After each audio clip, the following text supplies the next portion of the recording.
Hello student. आज के मेरे इस वीडियो लेक्चर में मैं जो चैप्टर पढ़ा रहा हूँ जिसका नाम स्ट्रक्चर है, उसमें कुछ और इम्पॉर्टेंट टॉपिक पे डिस्कशन करने जा रहा हूँ। आज का स्ट्रक्चर जो मेरा चैप्टर है उसमें एक टॉपिक नया हम डिस्कशन करेंगे कि स्ट्रक्चर को कैसे इनिशियलाइज करते हैं। Initialising structure like normal variable structures can be initialized at the time of declaration. Initialization of a structure is almost similar to initializing array. The structure object is followed by equal sign and the list of values are enclosed in braces and each value is separated with comma.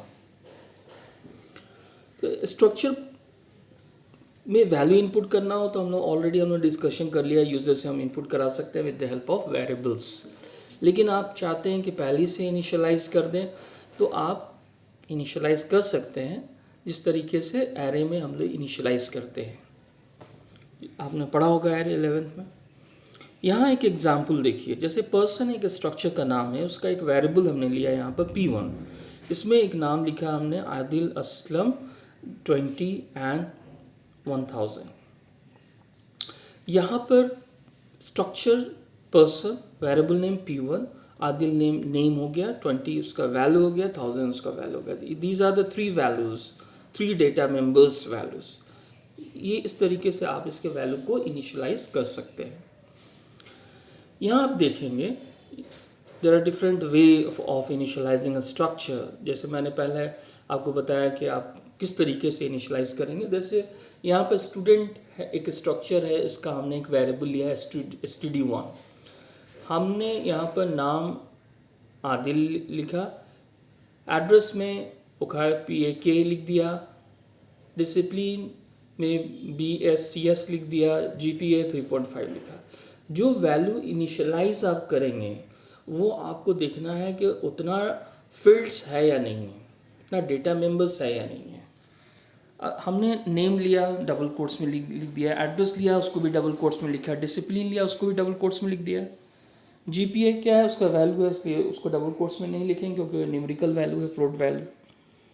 तो जो भी आप initialise करें याद रखें कि जितना data member है उसके हिसाब से उसके वैल्यू को इनिशियलाइज करेंगे आप। तो this is the best example of initializing the structure values. Now, the second way to initialize structure variables, this is another way of initializing variables. You can see हमने यहाँ पर स्ट्रक्चर स्टूडेंट बनाया है जिसमें name, address, discipline, string है, GPA float है।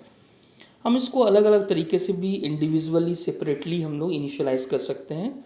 जैसे std1.name, std1.discipline, std1.salary, std1.gpa। तो आप इसको इंडिविजुअली भी इनिशियलाइज कर सकते हैं स्ट्रक्चर बनाने के बाद, या फिर जैसे यहाँ आपको बताया है सिंगली एक साथ आपको इनिशियलाइज कर सकते हैं, या फिर डिफरेंटली सेपरेटली भी इनिशियलाइज कर सकते हैं। So there are two way to initialise structure values. एक एग्जाम्पल हम आपको देकर बता रहे हैं, अच्छे तरीके से इसको आप देखेंगे। आप अपने से, अगर आपके पास कंप्यूटर है, लैपटॉप है, तो इसको आप ज़रूर रन कराएं। यहाँ यूजिंग नेम स्पेस TD इसको लिखने की ज़रूरत नहीं है। अगर आप नहीं लिखेंगे तो कोई प्रॉब्लम नहीं है। स्ट्रक्ट स्टूडेंट लिया है, कैर नेम लिखते हैं, कहीं कहीं बुक में स्ट्रिंग होता है।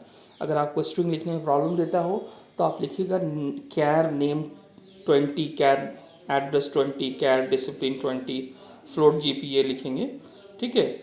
वाइड मेन में जाने के बाद स्टूडेंट जो स्ट्रक्चर है उसका एक वेरिएबल S ले रहे हैं जिसमें नाम आप इनिशियलाइज कर रहे हैं, आदिल असलम पर BAK ये सब जो लिखा हुआ है। इसको इनिशियलाइज करने के बाद उसके वैल्यू को हम डिस्प्ले कराएंगे। It's very important question. और आप इसमें दो प्रॉब्लम आ सकता है। एक तो आप हटा देंगे यूजिंग नेम स्पेस स्टेडीज की ज़रूरत नहीं होगी। अभी आपके कंप्यूटर में स्ट्रिंग लेंगे, अगर काम नहीं कर रहा है तो वहाँ कैर नेम साइज़ दे दीजिएगा, कैर एड्रेस साइज़ दे दीजिए, कैर डिसिप्लिन साइज़ दे दीजिए एंड फ्लोट रहेगा।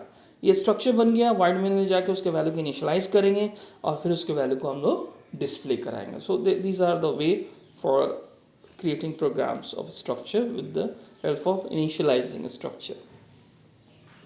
अगर उसको रन कराएंगे तो उसका आपको इस तरीके से उसके वैल्यू को डिस्प्ले किया जाएगा। नेक्स्ट, एक और तरीका है structure variable in assignment statement.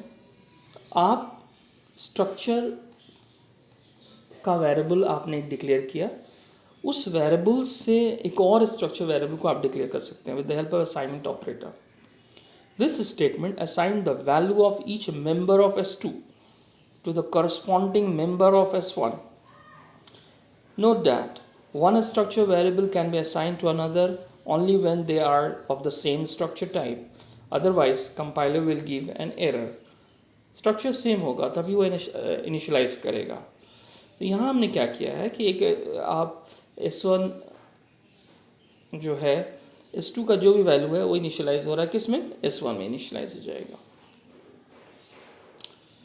Limitation of structures are, इस तरीके से आप नहीं कर सकते हैं। S1 प्लस S2 नहीं हो सकता, माइनस नहीं हो सकता। हाँ, S1 इक्वल टू S2 हो सकता है। दैट मीन्स कि S2 वेरिएबल के वैल्यू को इनिशियलाइज कर दिया है किसमें? S1 में। एक क्वेश्चन आपको देकर हम समझाना चाह रहे हैं आपको। Write a program which declare two variable of structure and copies the content of first variable into the second variables. आप देखेंगे यहाँ स्ट्रक्चर एक एम्प्लॉय का हमने लिया है जिसमें आईडी है, नेम है, सैलरी है और एड्रेस है। यहाँ पे स्ट्रक्चर हमने बनाया जिसमें ये 4 डेटा मेंबर्स हमने लिया है जिसमें आईडी है, नेम है, सैलरी है और एड्रेस है। यहाँ उसके बाद क्या करेंगे, हम इनिशियलाइज कर रहे हैं। यूज़र से भी आप इनपुट करा सकते हैं जो ऑलरेडी हम लोगों ने डिस्कशन किया है। यहाँ हम इनिशियलाइज करके बता रहे हैं। एम्प्लॉय EMP1 एक उसका वेरिएबल लिया। ये एम्प्लॉय क्या है? स्ट्रक्चर है। EMP1 क्या है? वेरिएबल्स है। उसमें 1 आदिल 2000 PAKFSD दिया है। ये क्या है? ये वैल्यू है। किसका वैल्यू है? एम्प्लॉय के आईडी का, नेम का, सैलरी का और एड्रेस का। अब क्या कर रहे हैं कि employ EMP2 equal to EMP1। That means कि एक और स्ट्रक्चर वेरिएबल के थ्रू हम EMP1 का वैल्यू EMP2 में दे रहे हैं, उसके वैल्यू के असाइन कर रहे हैं। अब यहाँ आप देखेंगे कि एम्प्लॉय आईडी के थ्रू यहाँ पर आईडी, नेम, सैलरी इस तरीके से उसके वैल्यू को हम लोग यहाँ पर डिस्प्ले करा रहे हैं। साथ ही साथ EMP2 के भी वैल्यू को दिखाएंगे। तो इसमें क्या होगा कि दोनों का वैल्यू सेम आएगा। फिर से देखिए यहाँ पे हमने क्या किया, स्ट्रक्चर बनाया, उसके बाद क्या किया, इनिशियलाइज किया किसमें? EMP1 में। उसके बाद EMP1 का वैल्यू को EMP2 में स्टोर कर दिया with the help of equal to operator. अब एम्प्लॉय इन्फॉर्मेशन जो आप दिखाएंगे एक फॉर्मेटेड वे में, आईडी को इतना EMP1.id, EMP1.name, EMP1.salary, EMP1.address, इसके वैल्यू को दिखाएगा।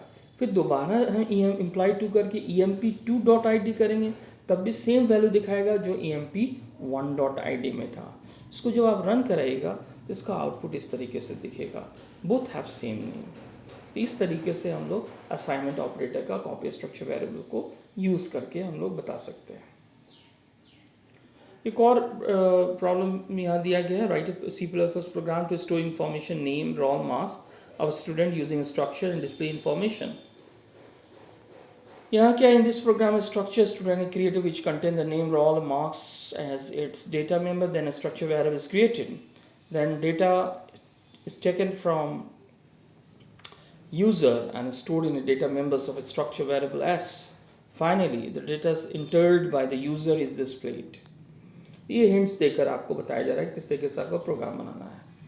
सबसे पहले क्या करेंगे, एक हम स्ट्रक्चर वेरिएबल लेंगे, स्ट्रक्चर बनाएंगे स्टूडेंट का, नेम, रोल, मार्क्स। उसके बाद आप क्या करेंगे, हो सकता है ये यूजिंग नेम स्पेस आपको प्रॉब्लम दे तो उसको मत यूज़ कीजिएगा। नेम, रोल, मार्क्स लिया, उसके बाद क्या करेंगे, स्ट्रक्ट स्टूडेंट का एक वेरिएबल S ले लिया। उस वेरिएबल की तरह यूज़र से हम इनपुट यहाँ करा रहे हैं S.name, S.roll, S.marks। ठीक है, उसके बाद हम उसको डिस्प्ले करा देंगे। सिंपल प्रोग्राम से जो होगा उससे रिलेटेड वो इसके इंफॉर्मेशन को दे देगा। उम्मीद करते हैं कि आप सभी को मेरा ये वीडियो लेक्चर पसंद आया होगा। अच्छे से पढ़िए, जो बता रहा हूँ उसका नोट्स अच्छे से बनाइए, घर में अच्छे तरीके से पढ़िए। जिसके पास लैपटॉप है उसको प्रैक्टिस कीजिए, इसके पास लैपटॉप नहीं है उसको भी घबराने की ज़रूरत नहीं है, अपना नोट्स बनाइए जो आपको बता रहे हैं। Thank you for watching my video lecture.